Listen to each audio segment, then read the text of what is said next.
chemotherapies got my back, so I'm happy. Now, I just want to say that it was 10 years ago that I stood up here and said to a few of you that I wouldn't be able to help you out with your fitness training because I'd been diagnosed with breast cancer. That was 10 years ago.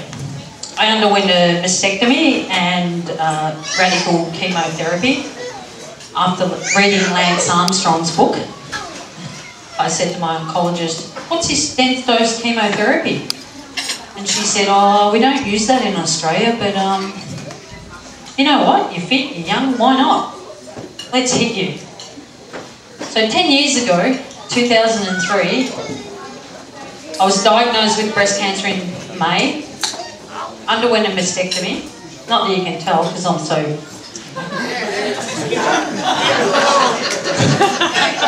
you know, I got it happening. I was told that I would have to have chemotherapy because it had spread to my lymph nodes. So I said, well, bring it on. This nth dose chemotherapy was every 2 weeks and it was double the dose. So it made me a bit sick. You know, I lost my hair, my beautiful long golden strawberry blonde locks. I always tied it up, so it's like, hair's overrated, fair dinkum. You know, I went down the street bald and it's like, really, people don't care. Hair is overrated. Great, couldn't agree more. Yeah, girls, it's true. So anyway, I was going through chemotherapy and I received a phone call from Triathlon Australia to say that I'd just qualified for the World Championships in New Zealand. And I'm going, oh, I can't do it, I've got breast cancer. And they said, well, why can't you go? Go and watch. Watch? Are you serious? So what I did, I thought, well, why not go and have a crack? If I don't finish, big deal. I get to wear the Australian uniform. And I'm here representing my country. So I went in, I finished. Wasn't a great time, but I competed. You know, I completed it. I finished. So anyway, after that I thought, oh, I love this. I'm going to go again. So I started training and I competed in some triathlons that I did okay in. And then I thought, oh, I want to live life on the edge. I'm sick of just being here. I want to live. So I started to do Ironman triathlons. If you don't know, Ironman triathlon is a 3.8 kilometre swim, 180 kilometre bike ride, then a marathon at the end. That's living on the edge. There's people in their 70s do this. People with one leg, people with one arm. And I looked at those people and I thought, do you know what?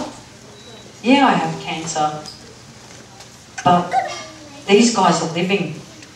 They're having a go. Nobody told them that they couldn't do it.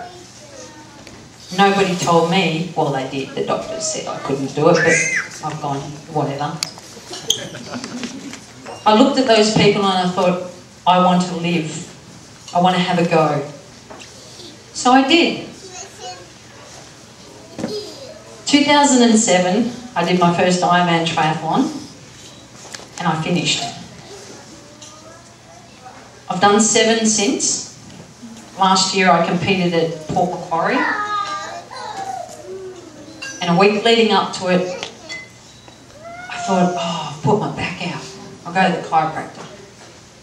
So I got crunched, I got cracked, I got massaged and it was like, oh, what's going on? Take some pills, medication, go to the chiropractor. Constipation, oh, what's going on? My back is out, I need to get cracked. Race day came. I've lined up 1,800 people and I thought, go away back pain. The cannon went, 1,800 people took off, and I was one of them. I'm swimming along. I started to stretch out, and I just thought about those people with one leg, one arm, a 70-year-old man who'd broken his collarbone but still competed. I thought, I'm going to do this. Get out of the swim, I get on my bike, I ride 180 kilometres thinking, oh, this road is terrible, my back is killing me. Harden up, seriously. Cup of concrete, keep moving. And I just kept pushing it. And I got off on my bike, 180 k's down, 6 hours. Yeah, going alright. I went to run and what's going on? My leg went forward, the other one went, no, not going. I decided that my body was giving up, but my mind didn't want to. So you know what, guys? Your body will give up. If it says, I'm tired, it will give up. As soon as your mind says to your body, you're not giving up, it will not give up. Your mind is so powerful. And on that day, my mind was powerful. I said, you know what? Harden up. I'm not giving up. I'm going to finish this. So I ran. I walked. I cried. I ate Vegemite. I took some gels. And I keep pushing. Past some people past me. And with about 5 kilometres to go, I sat on the grass and I just said, oh, so far to go. My mind told me there was so far to go. And I said to my mind, shut up. Shut up and get on your feet. Get out of here. Harden up. Okay? So I got up and I'm running and I crossed the finishing line, raised my hands, and then went, oh, I want to go to the rehab tent, get some fluids into me. That'll make me feel better. And I thought to myself, no, I feel awesome. I feel great. I'm sitting there going, I feel really good. Good nutrition. My back hurts, but that's all right. So for 3 weeks I thought, oh, just harden up, your back's sore. Go to the chiropractor, get some drugs into you. 3 weeks later, I went to the doctors and he said, look, they've given you history of breast cancer. Let's get yourself some scans. Well, that day, once again, changed my life.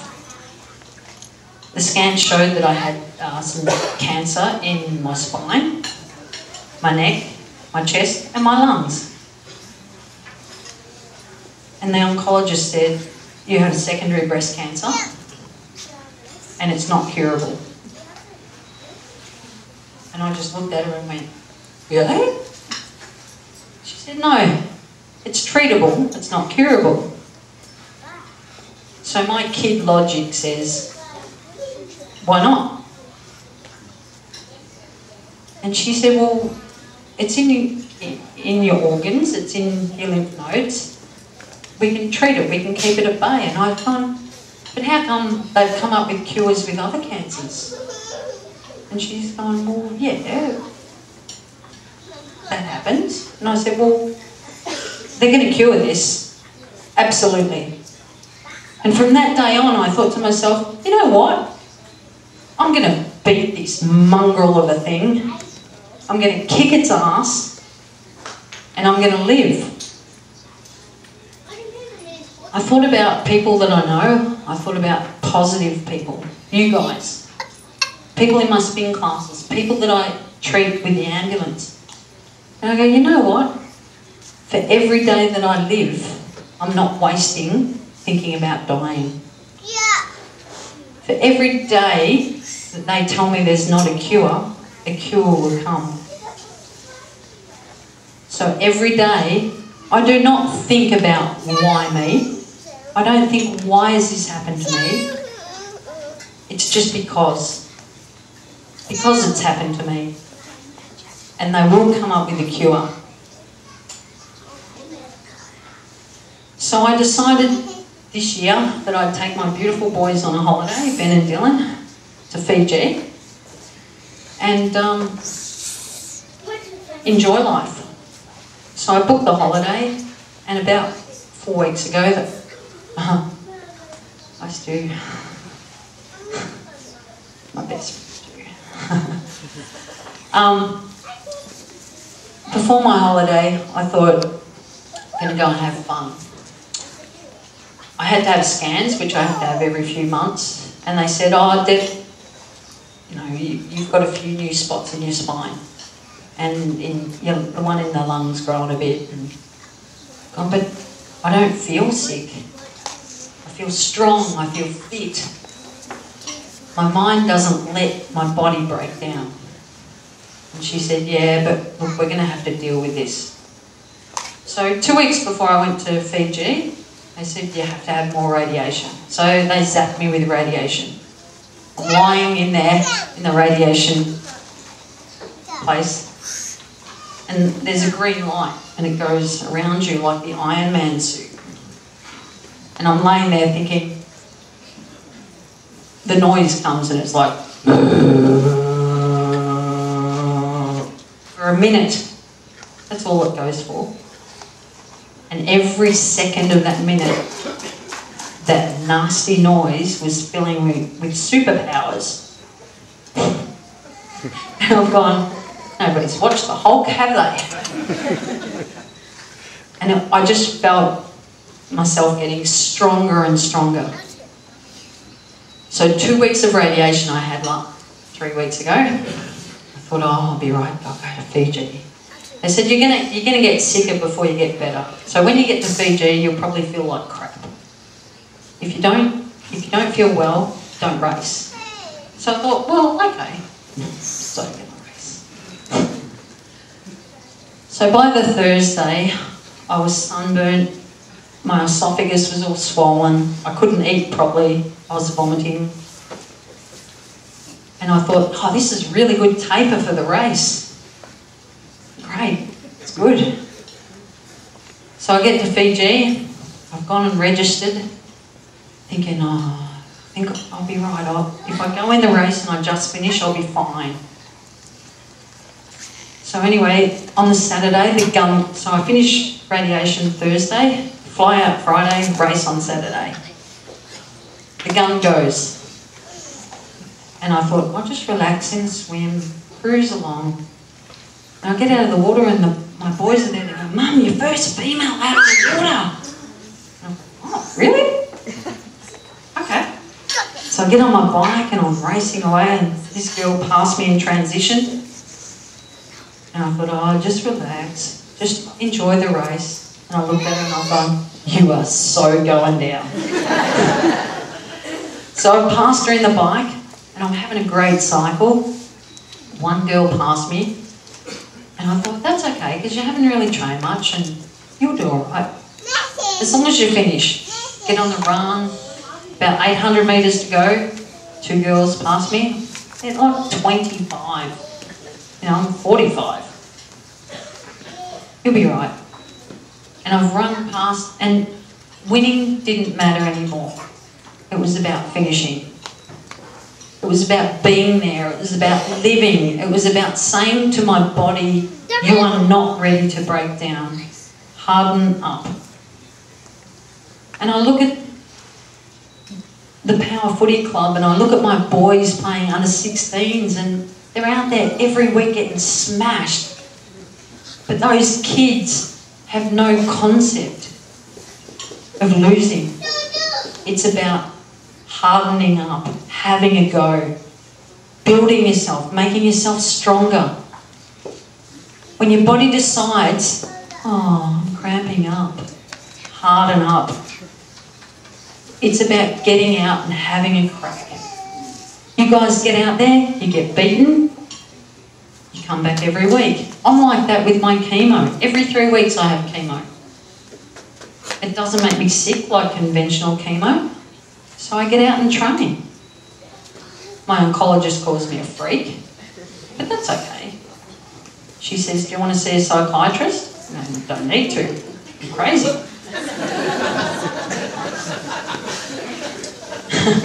I have crazy friends.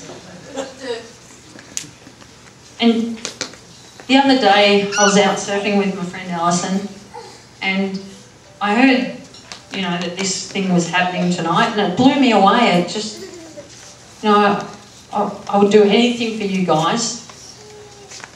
But what you don't think of when the foot's on, you know, the shoe's on the other foot, you guys would do anything for anyone in this club, and it's beautiful. It's awesome.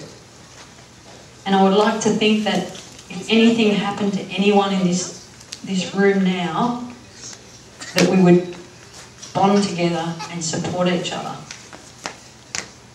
I drove in the gate today and I was blown away. I don't... You feel embarrassed, charity, but you know, every 3 weeks I drive down to Melbourne, I have my chemo, I have my scans, have my radiation, whatever. I've just been offered a new treatment that's not available on the PBS, but if it can help someone in the future survive this mongrel of a disease, that will make me feel better. If one day somebody says, cancer, yeah, take this pill, there you go, you're cured, that will be awesome. Cancer is like rust in a car. It doesn't matter if you're a little old mini Minor or a Volvo. It finds a little hole and it goes, I'm going with you.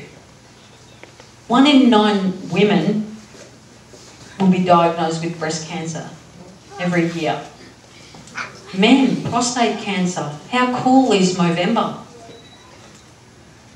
If we can support each other, guys, we'll make this world cancer-free one day. I told my oncologist, I'm not dying of cancer. No way. It's not taking me. I might get hit by a bus. You know, I might die in a triathlon, be eaten by a shark surfing, although they'd eat Alison first because she looks tastier. There's a lot more meat on me, mate. Alison, yeah, she's a hottie over there with the green scarf. So guys, I'm really overwhelmed today. I'd just like to say thank you. I love one thank you for Power Football Club. I really do. My boys, when they went up to under 16s, they were 13 years old, and they said, Mum, we want to play for Power. We love Power. So what if we have to travel? This club is just amazing. It's, you know, even though you don't know the guy over the back, they'll come up and say g'day. I love this club. It's really cool, and since they've combined, you know, it doesn't matter. It's still 2 clubs. It's still 1 club. It's still a town. And today, you know, whether it's me or whether it's you or whether it's someone else, it just shows that you guys are about being 1 club, about being 1 power. So, I don't know what else to say. Thank you. I'm going to kick this thing's ass. Don't worry about that. Yes, Rielly! No, Billy.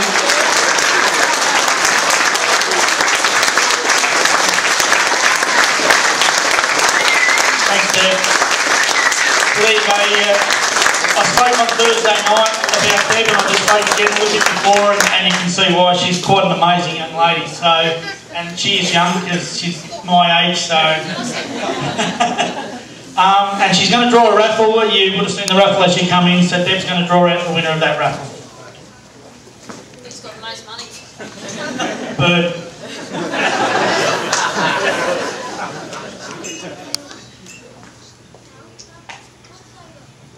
Legs 11, number 3, Kate McNish.